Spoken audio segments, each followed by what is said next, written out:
Hi, welcome to the Andrew Buckle comic review of the big Comic Fortnightly Holiday Special. Now you can see all the various characters in this, whole range of it, and this is from 1993. It's about 132 odd pages. It's all in black and white, of course, all the way through. Obviously some little bit of colour there on the back, penny there. Now all the stories clearly are all probably from the, I wouldn't say 60s, but certainly 1970s, maybe into the 1980s. I'm not familiar with all the characters, some I am, but unfortunately, for the comic historian side of me, it would have been really nice if they'd included sort of like, obviously the original comic would have been nice, little Buster or something at the bottom, or Whizzer and Chips, and in 1973 or something. Would have been really nice to see the dates, but of course they didn't, they just... However, the quality of the...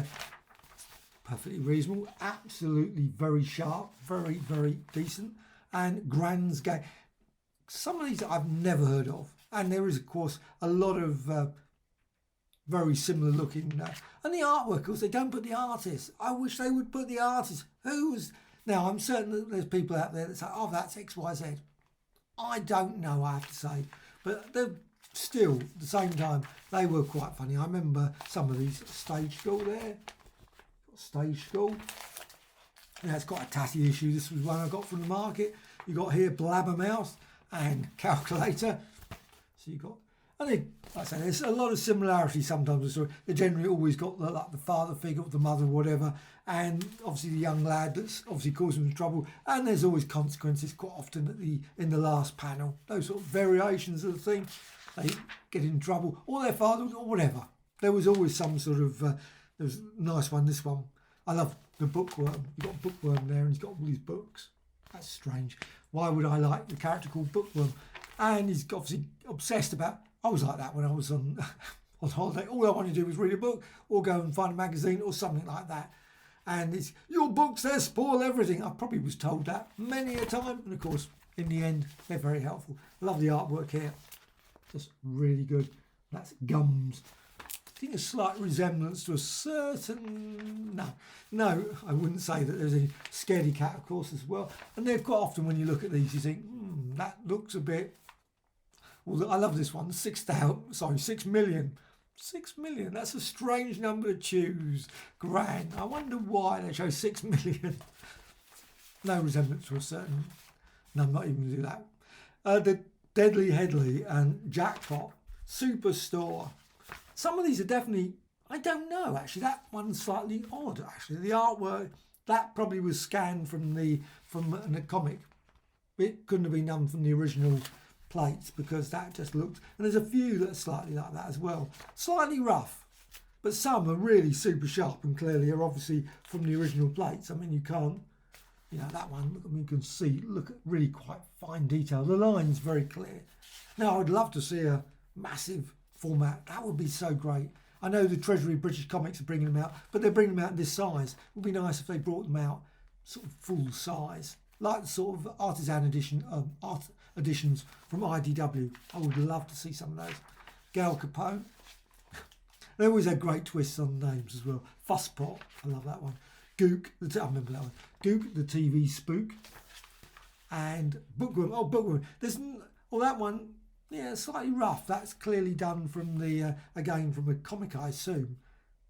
But it's still a great story. And there's a few repeats, but not many. Quite often you get a real run of all the characters. There's like the big kids, the Smiler. I remember Smiler. Always Smile. Oh, there's a bit of a mask at the bottom there. Timothy Tester, obviously ahead of his time.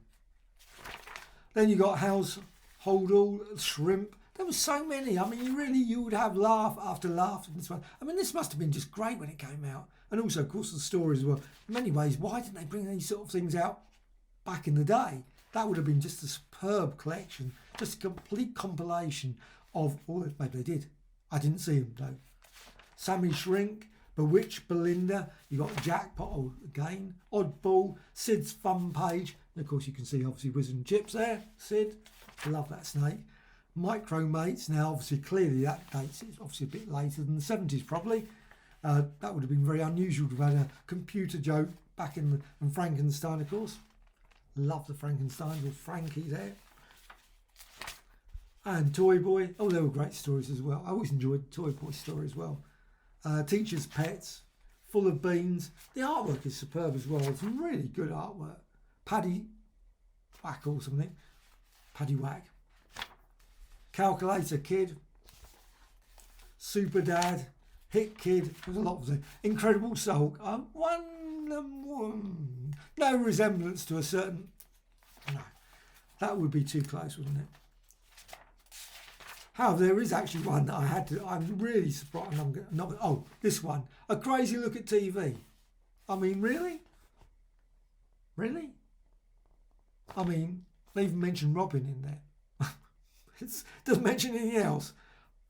But it's just a good joke all the same. But anyway, Country Cousin and so on and so on.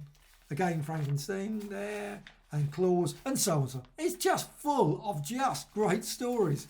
No, only page at a time.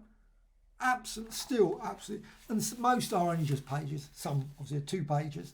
This one is Fiends and Neighbours. But it's what a great issue. I love it. When I picked this up, I thought, yes, this is great. I'm just flicking through Duck Turpin, all of them Junior Rotter, and so even that's slightly unusual. However, what a great little issue. And if you find a copy of this, obviously I bought this for, I think it was £1. You turn around and say, oh, that's a slight reduction in price. I tried back there. £1, £1.35. I think £1 was quite reasonable for a lovely selection of great old stories like this, and I love this. Be nice if they brought out, these sort of massive. Quite often, if on the continent, quite often you find these ones where you see these massive books, like 500, 600 page compilations.